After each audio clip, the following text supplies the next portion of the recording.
This community update was brought to you by U-Radio. A coalition of 26 Manitoba civil society organizations is calling on the provincial government to strengthen its climate action commitments in the upcoming 2026 budget.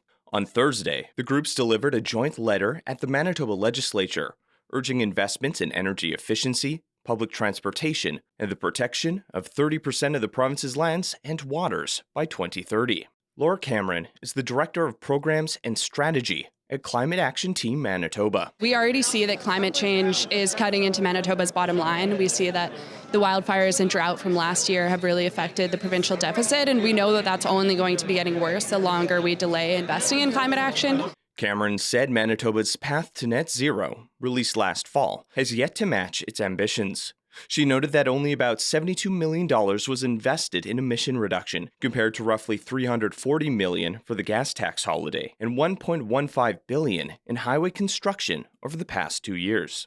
She emphasized that climate investments could reduce the frequency and severity of disasters like last year's wildfires, which burned over 1.2 million hectares, destroyed communities, and created serious health concerns. And so, it will take some upfront commitment, but ultimately the costs will only grow the longer we delay investing.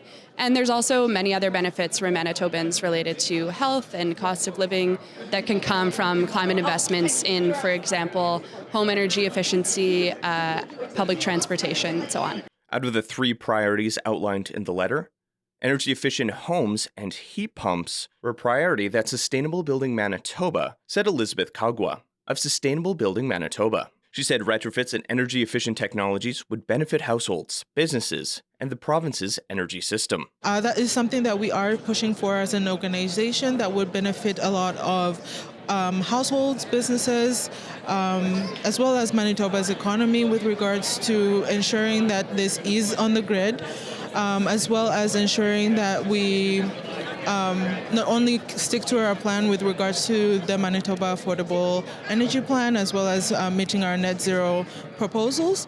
Niall Harney of the Canadian Centre for Policy Alternatives said efficiency and transit investments would deliver long-term equitable benefits.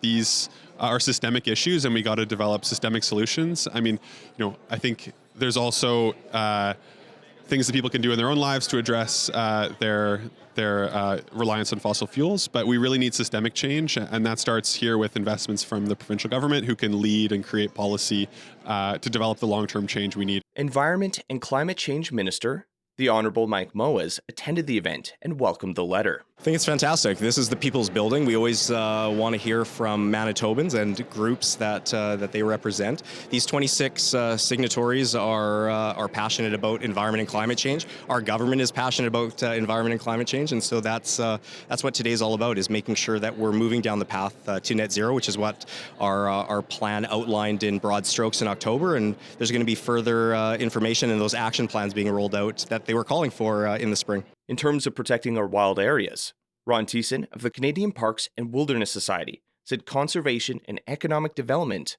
can go hand in hand. Or the conversation about the balance is going in a productive sense, in that what we're advocating or trying to make clear is that protecting nature and deciding where are the areas for nature are that need to be conserved, and securing those actually gives more certainty to business and industry, because they'll have a better idea of where development might be possible without contention.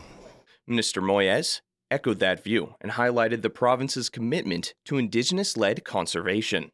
Well, I think the wind power is one way that we're doing that, where the various Indigenous communities are going to be the owners of these wind farms, and then selling the power back to Manitoba Hydro.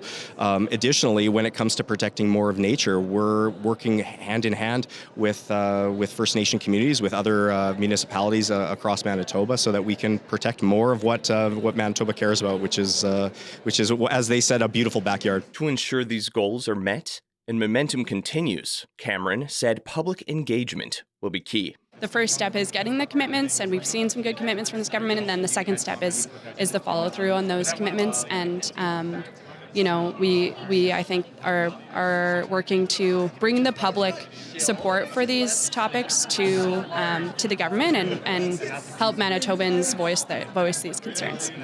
With Budget 2026 planned for release this spring, the coalition says Manitobans should speak with their elected officials and support climate investments that protect communities, lower long-term costs, and safeguard the province's natural environment. You're listening to U Radio, where diverse voices connect. Stay tuned for more stories and insights that matter. With U Multicultural and the Local Journalism Initiative, I'm Ryan Funk.